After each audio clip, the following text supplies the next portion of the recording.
Bonjour, bienvenue sur Sport. Nous sommes à moins 3 mois des Jeux des îles de l'océan Indien et nous recevons aujourd'hui le président du COJI, Thierry Grimaud. Bonjour Thierry Grimaud. Bonjour Jean-Louis. Voilà. Tout d'abord, qu'est-ce que c'est président du COJI? Président du COJI, c'est unifier une équipe pour créer une œuvre collective qui est l'organisation des Jeux au service de sportifs de la zone de l'océan Indien, pour que les gens se rencontrent dans des rencontres fraternelles, sportives, culturelles et socio-éducatives, et également dans un temps d'échange des valeurs de l'olympisme. COJI Comité d'organisation des Jeux des îles, c'est-à-dire que c'est une structure qui est mise en place à chaque fois qu'il y a les Jeux, sachant que normalement le Comité international des Jeux, le CIJ, confie au CROSS l'organisation des Jeux. Donc la responsabilité, je dirais, politique, c'est le CROSS, et qui met en place un comité opérationnel qui est le COJI. Et comment devient-on président? Parce que c'est une lourde responsabilité néanmoins. Je dirais un peu par accident, parce que il y avait un président qui était Patrick Legros, qui avait monté tous les dossiers, puis pour des raisons personnelles, il a démissionné, et puis on a cherché, et on m'a sollicité, malgré mes grandes réticences, puisque moi je m'occupais uniquement de la cérémonie d'ouverture. En bout de course, j'ai dit OK, du moment qu'il y a une équipe autour de moi et que tout le monde s'engage dans l'organisation. Pour faire du sport, il faut des gymnases, il faut des pistes, il faut des routes. On va aller juste visiter quelques infrastructures de l'île et on revient après sur le plateau. D'accord. On regarde ça. La visite commence au gymnase Daniel Narcisse de la Possession. L'équipement qui porte le nom d'un grand champion accueillera tout naturellement les épreuves de handball.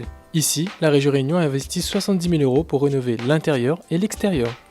Un travail de remise en conformité, notamment des vestiaires, pour l'accueil en toute sécurité et un confort maximal pour les athlètes qui seront présents lors de ces Jeux. Et aussi un gros travail de sensibilisation de nos jeunes à ce tournoi de handball qui aura lieu donc au début du mois d'août sur le territoire de la Possession. Au niveau des installations, le gymnase sera fermé à partir du 15 juin jusqu'au 15 juillet, donc un mois de fermeture pour permettre aux techniciens de faire les travaux nécessaires pour l'accueil de ces Jeux au début du mois d'août. Et dès le 15 juillet, donc reprise des activités sur le gymnase avec bien entendu mise à disposition des infrastructures pour les handballeurs qui vont commencer déjà à préparer très activement leur match du mois d'août. Au stade Julius Bénard de Saint-Paul, les pelleteuses sont à pied d'œuvre pour réhabiliter le site. Elles travaillent à la réalisation d'une piste d'échauffement, de l'aire de lancement de poids, mais également pour la création d'une salle de chronométrage et de musculation. Dans les gradins, des sièges en coque sont rajoutés pour permettre à un maximum de spectateurs d'assister aux compétitions d'athlétisme et aux matchs de football. Le stade Saint-Paulois accueillera également les cérémonies d'ouverture et de clôture des 9e Jeux des îles de l'océan Indien. Des aménagements à hauteur d'1 million d'euros avec une participation de la région pour un montant de 800 000 €. On a vu les images, il n'y a pas de souci pour ces installations. Et les autres installations de l'île, comment ça se passe? Je pense que c'est sur le même état de réhabilitation. Il faut reconnaître qu'à La Réunion, on a les installations qu'il faut. Là, ce qu'on fait, c'est beaucoup de réhabilitation, de réaménagement, de rafraîchissement des installations. Il n'y a pas véritablement de gros travaux à réaliser. Est-ce que le COJI a pu tenir le calendrier pour l'instant? Pour l'instant, on est dans les clous. Je pense qu'on est dans le timing prévu, mais on sait que tout va s'accélérer. Les installations, j'espère qu'il n'y aura pas de soucis au niveau des entreprises, parce que c'est ça le gros problème. Ensuite, en ce qui concerne le timing, je crois que ça va être bien calé la semaine prochaine. Les 13 et 14 mai, nous aurons la réunion du CIJ qui va adopter les dernières informations. Justement, on va essayer d'expliquer un peu à nos téléspectateurs la chronologie des Jeux des îles. On doit arriver au 1er août pour la cérémonie d'ouverture. Qu'est-ce qui va se passer avant ce 1er août? Avant ce 1er août, je veux dire que tout a commencé depuis pratiquement 3 ans, où il y a eu des travaux entre les différents partenaires pour monter le dossier, pour voir le type de financement, pour voir ce qu'il y a. Ensuite, les ligues et comités volontaires pour y être. Ensuite, voir les installations. Il y a une réunion du CIJ, qui est l'organe, je dirais, délibératif de décision. Ce CIJ s'est réuni et a validé un certain nombre de points, dont les sports qui seront au jeu. À partir de là, il y a une feuille de route qui est donnée au COJI, et le COJI met en musique cette feuille de route. Combien de disciplines, combien de sports? Alors nous avons 14 disciplines, dont 2 en sport pour les personnes porteurs de handicap, donc l'athlétisme. Ça c'est important aussi d'avoir associé encore plus fortement à l'île de la Réunion les personnes porteuses de handicap. Écoutez, je pense qu'on doit être ouvert à tout le public. Les valeurs de l'Olympisme, c'est bien s'ouvrir à tout et travailler ensemble pour la fraternité. Et dites-moi, Thierry Grimaud, est-ce que leurs médailles compteront pour le total des médailles? Parce que je m'apercevais dans le passé que les médailles des sports adaptés et handisport ne comptaient pas dans le total des médailles d'or. Comment ça se fait?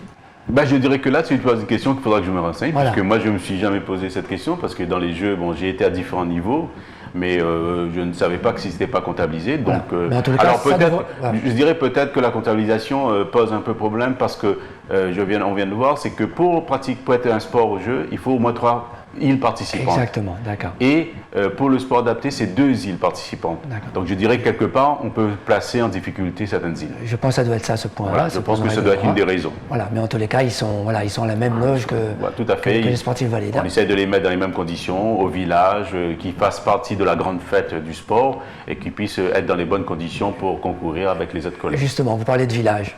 Le village, ce sera où et est-ce que c'est prêt? Alors le village c'est au Crous, comme en 1998. Puis le 1er mai, on a un maire du village qui a été nommé et donc qui s'est mis au travail, mais qui a pris le travail déjà réalisé par d'autres. Je dirais que globalement, les installations sont là. On doit doubler certaines chambres, donc mettre un 2e lit. Et donc on a passé commande quand même de beaucoup de lits pour doubler ces chambres. Et puis après, on va mettre en place tout le dispositif de sécurité, de sûreté. L'hébergement, ça se fera au restaurant universitaire. Donc je pense que tout se mettra en marche au fur et à mesure. On parlait de sécurité. Est-ce que le fait d'être sur un plan Vigipirate, est-ce que ça va vous poser plus de problèmes cette année pour organiser les Jeux des îles? Oui, ça c'est certain.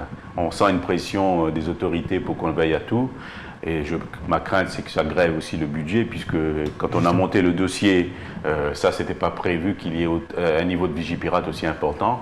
Et donc, c'est vrai que les demandes avec des palpations, des vigiles, des contrôles plus marqués, ça fait que ça a un coût. Donc là, on vient de lancer l'appel d'offres pour tout ce qui domaine la sécurité et la sûreté.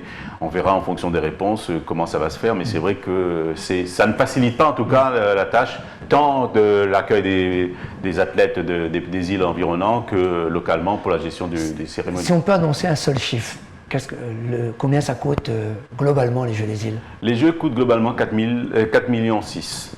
En sachant que ces 4,6 millions, et ça je tiens à le dire, est réinvesti localement dans l'économie locale. Ça veut dire que les collectivités financent. Les collectivités financent. L'État, le Conseil général, la région. Tout à fait. Mais il y a aussi les îles participantes amènent aussi leur quote-part en payant le nombre d'hébergements par jour et par personne. Ensuite, il y a aussi des partenaires qu'on allait chercher, des partenaires privés, il ne faut pas se cacher. On essaie aussi d'avoir des moyens. Mais ces 4,6 millions ils vont être investis. Voilà. Tout ce qui est restauration, hébergement, c'est localement. Le transport, la communication, donc c'est par des agences. Voilà, et rien n'est fait. Alors, pour aller à un chiffre plus grand, puisqu'on a parlé à un moment donné dans la presse de 10 millions d'euros. C'est vrai que les 10 millions, le complément, c'est ce qu'apportent aussi les collectivités, que ce soit les municipalités, la région ou autres, dans la réhabilitation des installations. Et c'est jamais perdu. Ça, c'est pour le bien de tout le monde. Voilà. Tôt ou tard, il aurait fallu le faire. Je dirais le chauffage de la piscine, du chaudron, il faut le faire. D'ailleurs, dans les pays voisins, les Jeux des îles, c'est un peu pour ça. C'est pour que les pays voisins puissent développer un peu les infrastructures. Je dirais même pas dans les pays voisins, c'est une chose, mais c'est dans la charte. Voilà. Quand on lit la charte de 1979, les objectifs des Jeux des îles, premièrement, c'est réunir la jeunesse de l'océan Indien dans le cadre de la fraternité. Et deuxième, c'est permettre la mise en place d'installations sportives pour l'organisation. Voilà. Donc c'est ça les deux objectifs dans la charte des Jeux. La Réunion va accueillir pour la 3e fois ces Jeux des îles. On était bien sûr l'île qui a fait les premiers Jeux en 79, 98. Là pour la 3e fois, qu'est-ce que ça change pour cette 3e fois? Je pense que c'est pour la 3e fois, c'est aussi un nouveau challenge par rapport à des conditions, par rapport peut-être à un public ou à des athlètes qui n'ont pas connu 79 ni 98. C'est vraiment une grande fête. Et puis je dirais, ça permet de voir à un moment donné le niveau de notre capacité d'île, terre de champion, mais également terre d'accueil. Et nous, l'accent qu'on veut mettre pendant ces Jeux, et moi c'est ma volonté, et la volonté de toute mon équipe, c'est surtout montrer le vivre ensemble de la population réunionnaise, mais également des îles environnantes. Nous sommes là avant tout pour des rencontres sportives, certes, mais d'abord des rencontres et des échanges. Ouais. À très bientôt et le bonjour à toute l'équipe du COJI. Merci, voilà. À bientôt. Quant à vous téléspectateurs, je vous dis au revoir. À très bientôt sur Eurosport.